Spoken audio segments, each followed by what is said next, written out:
Hello students, my name is Jayvardhan Gaur and welcome to Vardhan sir. क्या आप biology पढ़ना चाहते हैं या आपका बहुत ज़्यादा इंटरेस्ट है बायोलॉजी पढ़ने में और कोई प्लेटफॉर्म नहीं मिल पा रहा, या फिर आपको और अच्छे से समझना है ये लिविंग कॉन्सेप्ट्स को, क्या होता है बायोलॉजी के अंदर, या आपने एनरोल कर रखा है किसी एकेडमिक करिकुलम में जैसे कि 11th क्लास या 12th क्लास और आप बायोलॉजी को अच्छे मार्क्स से पास करना चाहते हैं, तो चिंता ना करिए। I will help you out in this.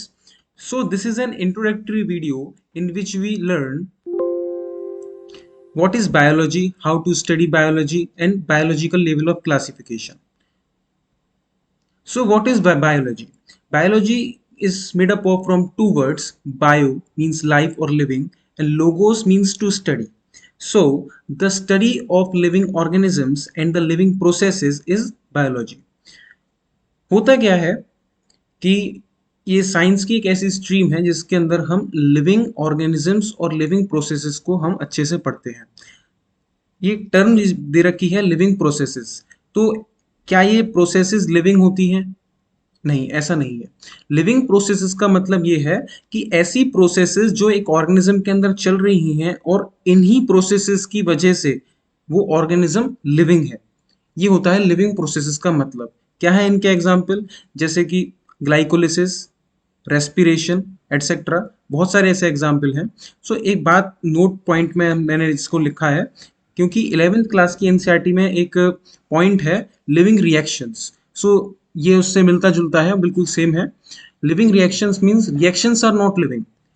It is the reactions which occurs in the living organism such as cell, tissues and organs or organ system which is making an organism a living organism. Our next topic is how to study biology. ये बहुत अच्छा question है कि एक subject को कैसे पढ़ें। तो हर सब्जेक्ट को पढ़ने का अपना एक तरीका होता है जिसको उसी की मेरिट्स पर पढ़ा जाता है। तो बायोलॉजी को समझने के लिए, पढ़ने के लिए और अच्छा स्कोर करने के लिए तीन चीज़ों पर ध्यान देना बहुत ही ज़्यादा इंपॉर्टेंट है। सबसे पहले टर्मिनोलॉजी। बहुत सारी टर्म्स होती हैं जिनको समझना बहुत इंपॉर्टेंट है क्योंकि उन्हीं के बेस पर आपको पता पड़ेगा कि कौन सा प्रोसेस अब आया है, इससे क्या मतलब होता है, इसका क्या मतलब होता है आगे चल के। फिर कॉन्सेप्ट्स। कॉन्सेप्ट जैसे कि transcription, translation, replication and so on. ऐसे बहुत सारे कॉन्सेप्ट्स हैं जिसको समझना पड़ेगा, लर्न करना पड़ेगा और पीरियडिकली इनको रिवाइज भी करना पड़ेगा। ऐसा करने पर स्कोर काफ़ी अच्छा होता है। बट सबसे ज़्यादा क्वेश्चंस जो बनते हैं बायोलॉजी में वो बनते हैं फैक्ट्स के ऊपर। जैसे कि एक फैक्ट दे रखा है, प्रोटोथीरियंस ले एग्स। तो प्रोटोथीरियंस एग्स को ले करते हैं, एनिमल्स होते हैं ये। तो इसमें हम कुछ नहीं कर सकते, ये एक फैक्ट है जिसको लर्न करना पड़ेगा। तो बायोलॉजी में ऐसे बहुत सारे फैक्ट्स हैं जिनको लर्न करना पड़ेगा। उसका एक ही तरीका है, उसको टाइमली रिवाइज करना पड़ता है। अगर रिवीजन हमने नहीं किया तो ये फैक्ट्स याद नहीं रहते।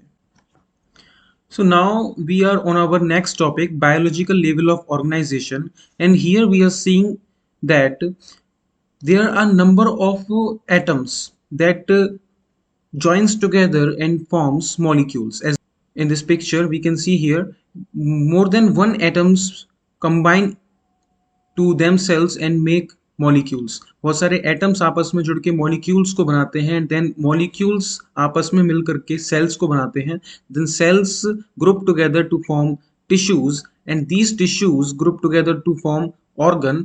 और बहुत सारे ऑर्गन आपस में कोऑर्डिनेट करते हैं by the nervous system and hormonal system, और एक दूसरे के साथ इंटीग्रेट मैनर में काम करके एक ऑर्गन सिस्टम बनाते हैं, जैसे digestive system, circulatory system etcetera. और ये पूरा ऑर्गन सिस्टम एक साथ काम करके एक ऑर्गेनिज्म को फॉर्म करता है।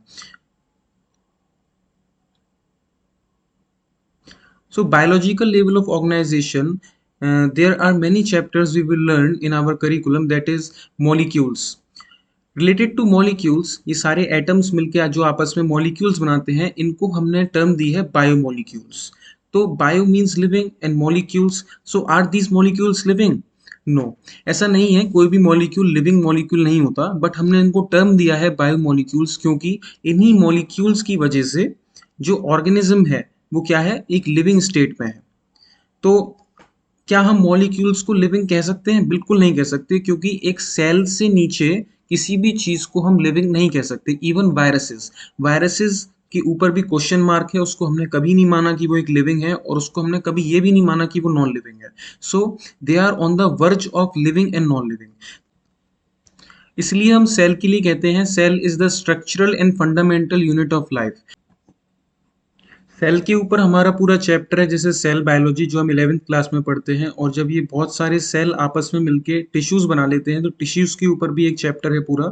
एनिमल एंड प्लांट टिश्यूज के बारे में बताएंगे, जैसे एपिथेलियल टिश्यू, नर्वस टिश्यू, और प्लांट्स में parenchyma tissue, xylem and phloem, and organs. ये सारे टिश्यूज मिलके आपस में ऑर्गन्स बनाते हैं, स्टमक एटसेट्रा।